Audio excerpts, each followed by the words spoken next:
Nous voici dans la deuxième phase de de ce tutoriel sur l'animation, où nous allons apprendre à utiliser les outils de structure de 3D Max. Donc, je vais me mettre dans une vue par exemple gauche en plein écran, et venir dans mon panneau de commande créer dans le menu Système, trouver les outils de structure. En fait, les outils de structure sont tout simplement des objets directement liés, comme on l'a fait dans l'exercice précédent entre boîtes. Ces objets sont directement liés. Et nous allons donc créer la première jambe de notre, comment on va dire, robot, notre dos de théière. Simplement un simple clic, je déplace ma souris, et automatiquement ça vous crée les liens. Hop, clic droit pour terminer.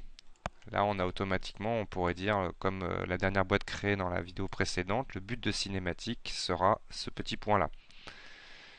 Très facilement, j'ai créé donc avec structure, les structures dont j'aurai besoin pour mon animation. En perspective, nous allons voir le résultat. F3 pour voir le maillage. Quand on est dans une vue à la base axiale, le maillage n'est pas affiché, donc F3 permet d'afficher ou désafficher simplement le maillage. Donc là, on peut voir ma première structure de créer. Elle n'est pas très sexy. On va pouvoir découvrir comme ça tout de suite un outil très pratique dans Animation, outils de structure. L'outil de structure en fait va me permettre de pouvoir modifier l'apparence de mes structures et surtout leur position. Le mode édition structure me permettra de prendre n'importe quelle structure et tout simplement la replacer où je veux dans ma chaîne. On imagine, là je vais double-cliquer sur le père de ma hiérarchie. Toc. Pour par exemple déjà donner une apparence différente.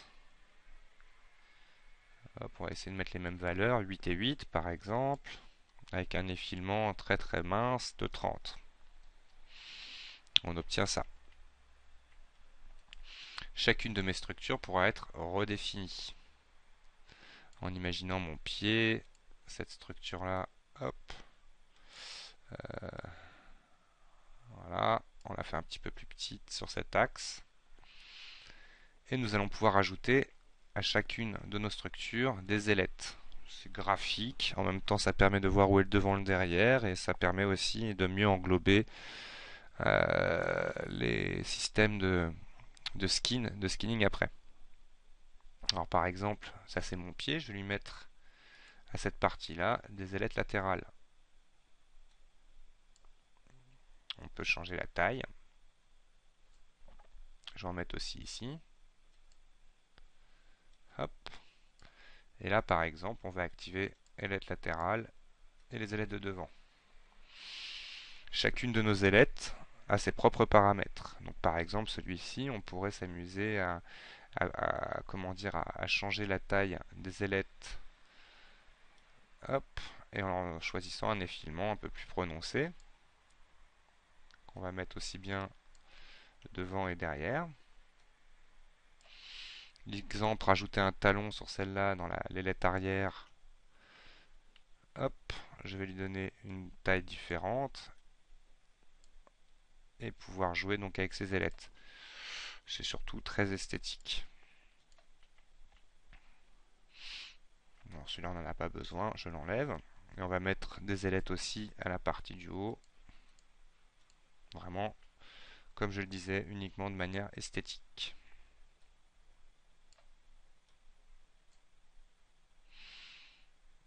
Voilà.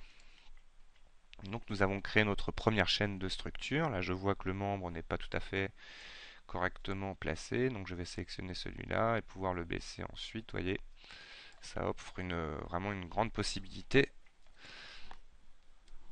de création de structure. Donc nous trouvons l'outil de structure tout simplement dans le menu animation, outil de structure, qui vous permet, comme je viens de le montrer, je le remonte vite fait, outil de structure, soit de gérer l'apparence de ces structures, ou de modifier directement le mode édition nous permet, comme on le disait, de pouvoir positionner repositionner nos pivots.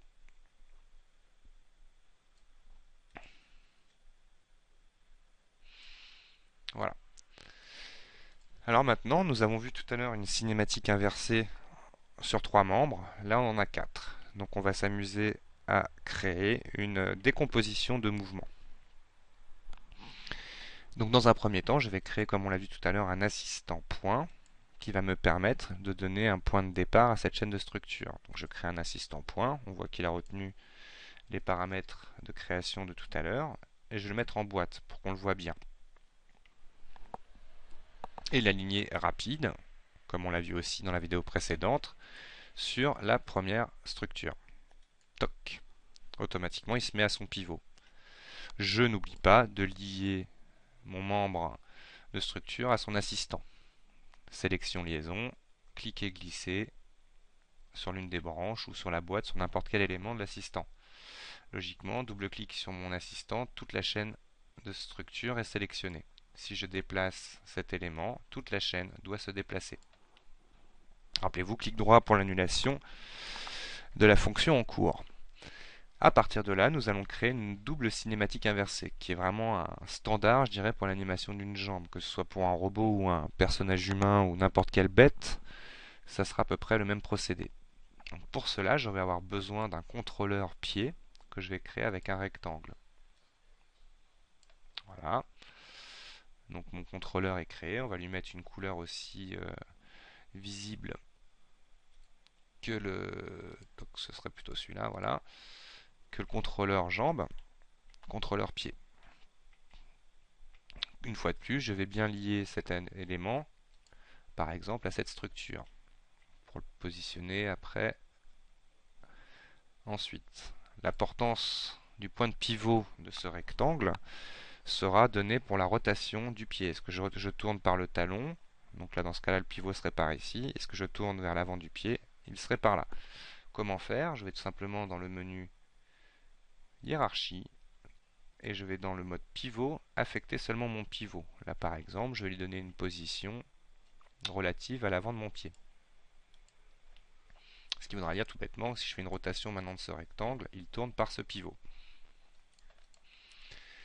Tous les éléments structurels sont prêts pour la création de la cinématique inversée. Donc je sélectionne le premier élément de ma chaîne, animation, solution de cinématique inversée IH, vers le talon. Toc, automatiquement il crée mon but de cinématique, qui vous permettrait donc d'animer cette première partie. Je sélectionne le premier membre talon, animation cinématique inversée, vers la pointe de mon pied. Je me retrouve avec une animation libre. Attention, on peut bien évidemment faire n'importe quoi. À partir de là, donc je me retrouve avec deux possibilités d'animer différemment. Mais pour se faciliter la vie, nous allons directement lier le premier but de cinématique au deuxième. Ce qui veut dire maintenant, si je déplace celui-là, l'autre est lié. Ce qui nous permet de faire la décomposition tout bêtement de mouvement. Et tout simplement, le deuxième but de cinématique, on le lie à la jambe. Je me retrouve comme ça, à avoir la possibilité maintenant d'animer cette première partie. On va voir l'intérêt de cette double cinématique. En tirant vers le haut, on aura une décomposition de mouvement. Voilà. Et là, exactement pareil en bas. On va pouvoir glisser dans tous les sens, faire de l'animation un jeu d'enfant.